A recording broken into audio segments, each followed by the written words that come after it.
Good morning, ladies and gentlemen, and welcome back to another Chris-chan article where today, ladies and gentlemen, we are going to be discussing Chris's fundamental lack and basically deeply confusing take on science. And just if you need any further proof, see this page here. Chris showing off his scientific side with the dimensional merge, statistics written on a McDonald's napkin. And ignoring the fact, he could have just found, any ordinary piece of paper. He had to do this on a napkin because here's 1218, C197. I'm honestly not going to technically go over this because I generally do not know. Apart from apparently 51% people are going to survive, 41% are going to die with 8% margin of error, whatever he means of that. Best outcome of 1218, 59 people survive, and of C197, 49% people will die. Great, that seems like a complete loss for everybody involved, if you ask me, but this is basically an ongoing thing until Chris finally concedes. Anyway, Chris and science. Science is the systematic study of the natural world through observation and experimentation. Science can be divided into pure science, which studies natural phenomena, and applied science, which finds practical uses for said phenomena. Chris has an on-off history with science, though it is mostly off. His view on science is utterly warped. He has lost touch with it many times before, and thinks science is much more ahead in certain fields than it actually is, probably due to him getting all of his information through fictional media, or as opposed to, learning anything from school. He has also mixed up real science, pop science, pseudoscience, and other things he has learned from the media, and enablers to create a very distorted view of nature. His ego also causes him to reject scientific findings, such as when he rejected the fact that Asperger's syndrome and high-functioning autism are one and the same. And yeah, look, Chris seeming somehow finding every single way to piss off just about any aspect of any fan base he might think he has left. Just in case, because there are plenty more than just this, but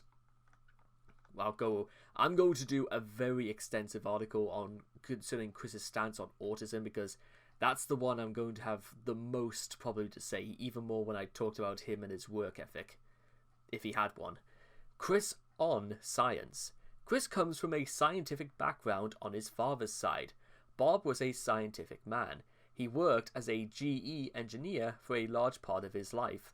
He wanted Chris to be into science as well, so he had set up a small workshop where he and young Chris would tinker around. Chris's paternal half-siblings both had STEM doctorates, and Chris himself has an applied science associate's degree in CAD.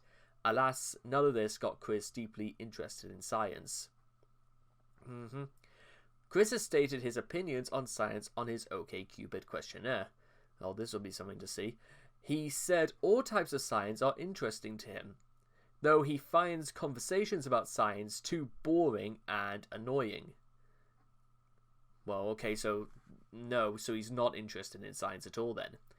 He claims to put equal weight in science and faith and enjoys finding out how things work. I think that was meant to be a 2010 album by The Script, of all things, and I like that album a lot, actually, but it's been... Wow, that was well over 10 years ago when I got that album as well, and it was a good album, don't get me wrong. All these, however, should be taken with a grain of salt, since he was ready to do anything, including lying, to obtain China. I would say quite a number of people would resort to that, but that's a different matter altogether. His actual views on pure science are probably low or non-existent, since he slept through high school. He may have a positive opinion on computer science, due to him being hooked on computers since a very young age. Unsurprisingly, Chris is not interested in engineering at all. All his engineering marvels are shitty duct-taped and Lego creations that a child could also make. pure science, physics. There are multiple things that are horribly wrong in the Sonichu comics, including a lack of regard for the laws of physics.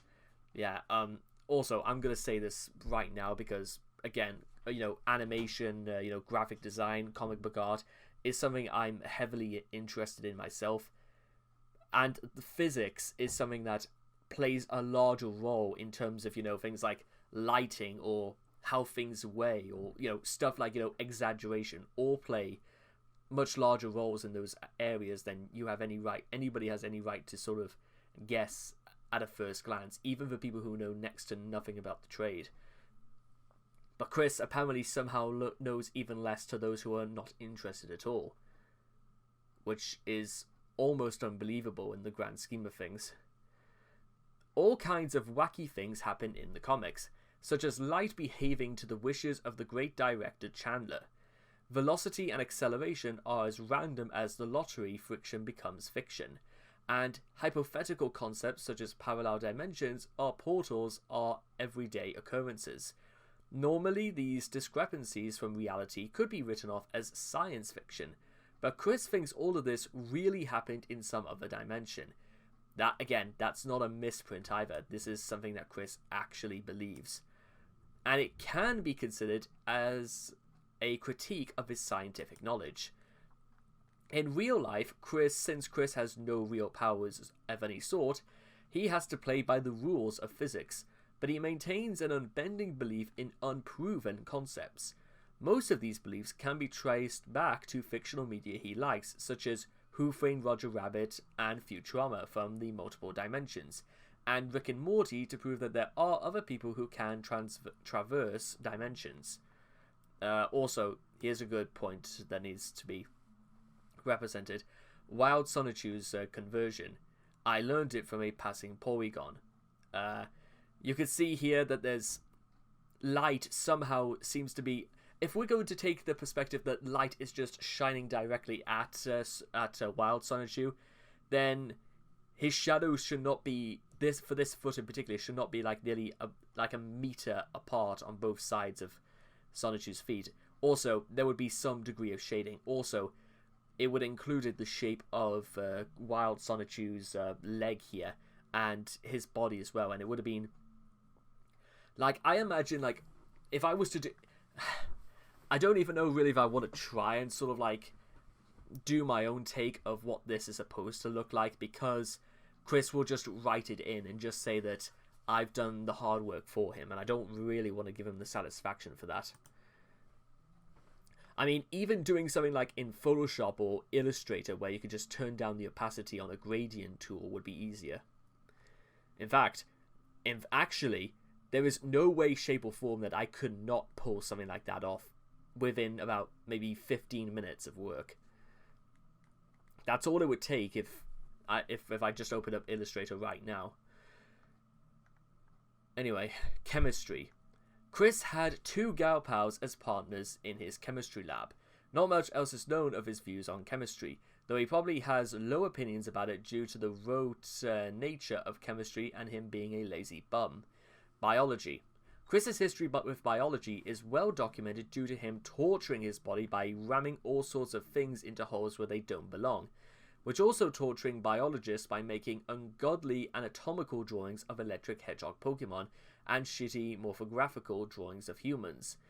What's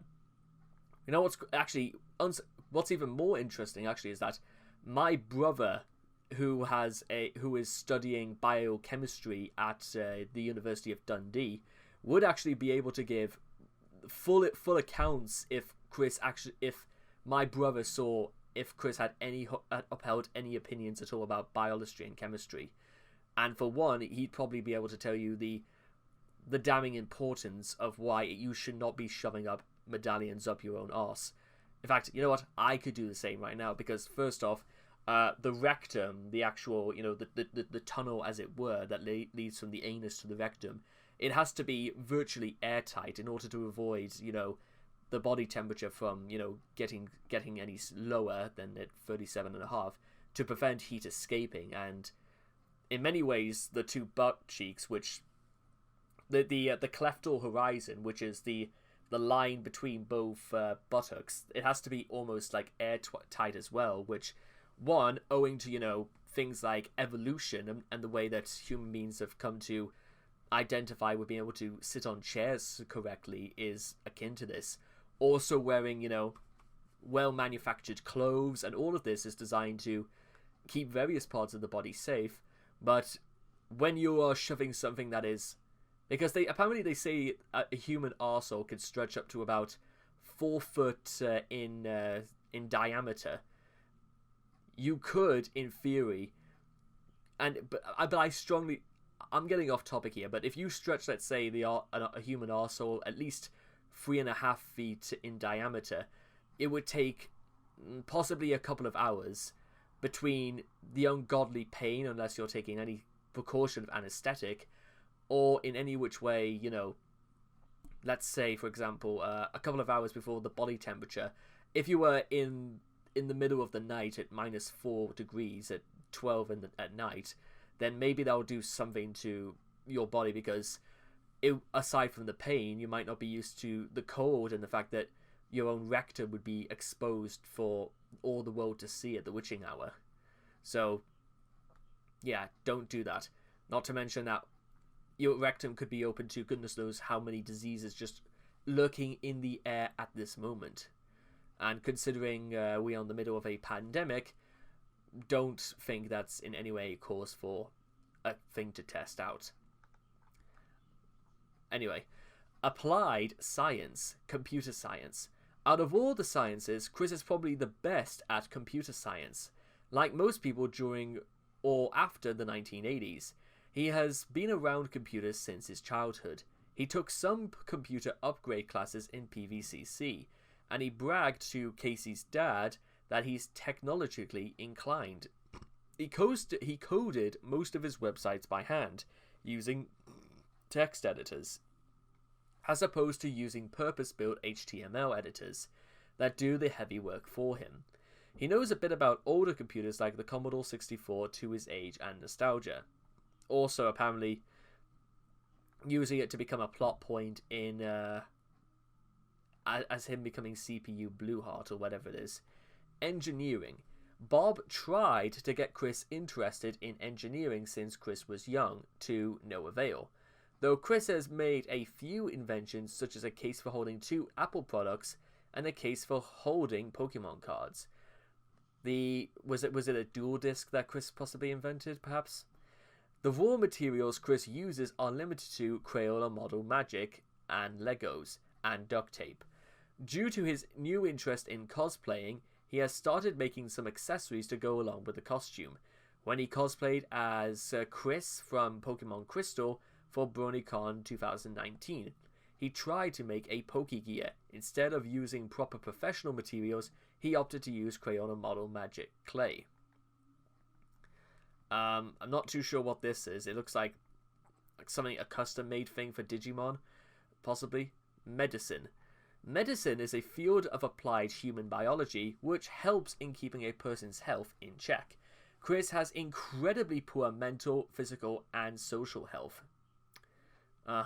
Another problem he creates is by self-medicating and relying on unlicensed people. He did go to a doctor in occasion for his physical health checkups, but refused to go to a proper mental health counselor and went to his church's pastoral counselor instead.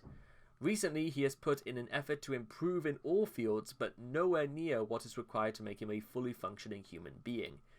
You're going to have to call for almost physical dissection to do stuff like that, to systematically remove like parts of Chris's brain that make him rely on Legos and, posing on the internet for that sort of thing to take place. Pseudoscience. Astrology. Chris has almost never spoken about astronomy, though he has talked about astronomy's retarded older sibling, astrology. Chris has, for a long time, told others about his and his creation's zodiac signs, proving he has some belief in it. He has mentioned in an IRC chat that he reads his horoscope daily, and in his February 2012 Facebook posts, posted in detail about his interpretation of his horoscope. In his OkCupid questionnaire, he considered astronomy to be a legitimate science. Well, no, I'm not sure. Magic. Well, I'm definitely less sure about this. Chris is shown to have a belief in magic many times. The most notable example is the belief that he had the power to curse people. You can do I think actually they've got that song on right now. Let me just check.